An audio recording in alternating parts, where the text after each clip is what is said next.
Hi guys, ఇవాళ నేను పాలకూర చుక్కకూర కాంబినేషన్లో కర్రీ తయారు చేయబోతున్నాను అనమాట. ఇది చాలా బాగుంటుంది, రైస్లో తినచ్చు, చపాతీలో కూడా చాలా బాగుంటుంది అనమాట. దానికోసం ఫస్ట్ ఒక కుక్కర్ని అయితే పెట్టేసుకోవాలి. గ్యాస్ వెలిగించుకుంటున్నాను. పచ్చిశనగపప్పు అనమాట. ఇది మన అందరి ఇళ్ళల్లో ఉంటుంది కదా, అది ఒక 30 minutes అయితే నానపెట్టుకోవాలన్నమాట. అది వేస్తున్నాను ఫస్ట్. ఈ కాంబినేషన్లో చేసి చూడండి మీరు, చాలా బాగుంటుంది అనమాట ఈ కర్రీ. శనగపప్పు వేసేసిన తర్వాత చుక్కకూర ఇలా సన్నగా కట్ చేసుకుని నీట్గా కడుక్కోవాలన్నమాట. అది కూడా నేనైతే చిన్న కట్టలు ఒక 3 కట్టలు అయితే వేస్తున్నాను అనమాట. అలాగే పాలకూర కూడా నీట్గా కట్ చేసి ఇలా సన్నగా కడుక్కోవాలన్నమాట. మ్యాక్సిమం పాలకూర అంటే అందరూ పాలకూర పప్పు, పాలకూర, పాలక్ పన్నీర్ ఇలాగే చేస్తారు. కానీ ఈ విధంగా ట్రై చేయండి, ఇది కర్రీ చాలా బాగుంటుంది.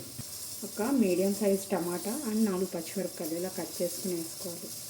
అలాగే కొంచెం ఉడకడానికి సరిపడా వాటర్ పోసి విజిల్ పెట్టుకున్నాము. 3 విజిల్స్ వచ్చే వరకు ఉడకనిద్దాం దీన్ని.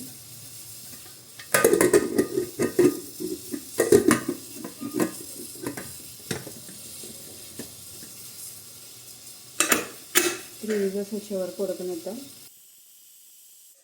3 విజిల్స్ అయితే వచ్చేసినాయి. నేను గ్యాస్ ఆఫ్ చేసేసుకుంటున్నాను. విజిల్ దిగిన తర్వాత దీన్ని పోపు వేసుకోవాల్సి ఉంటుంది.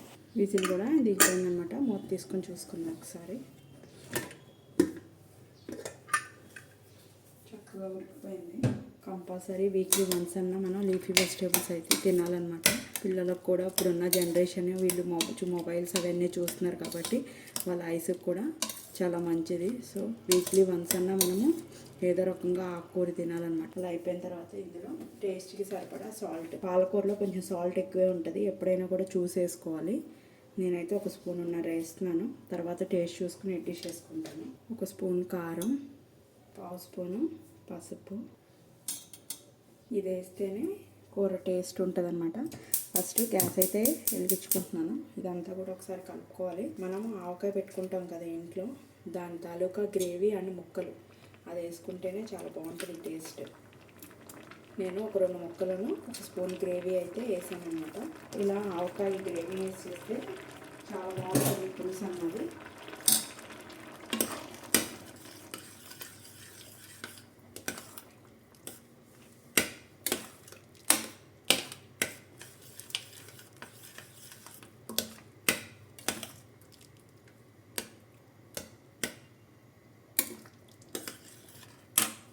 ఒక 5 minutes అయితే ఉడకనిద్దాం నేను.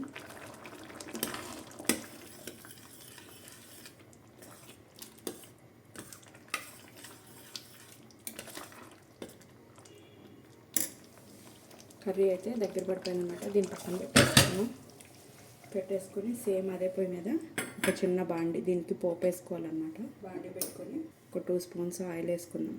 ఎక్కువ ఆయిల్ కూడా పట్టదు ఇలా పులుసు కూరల్లో, పైనుంచి మన తాలింపుకే పడతాయి.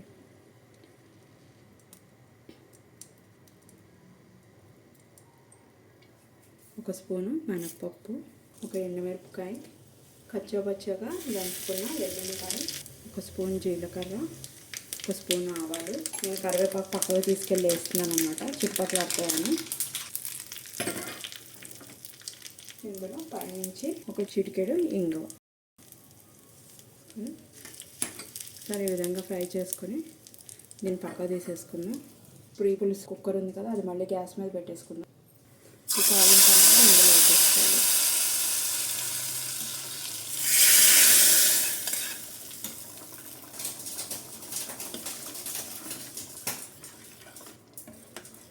ఒక ఉడకనిచ్చేసి కట్టేసుకుందాం.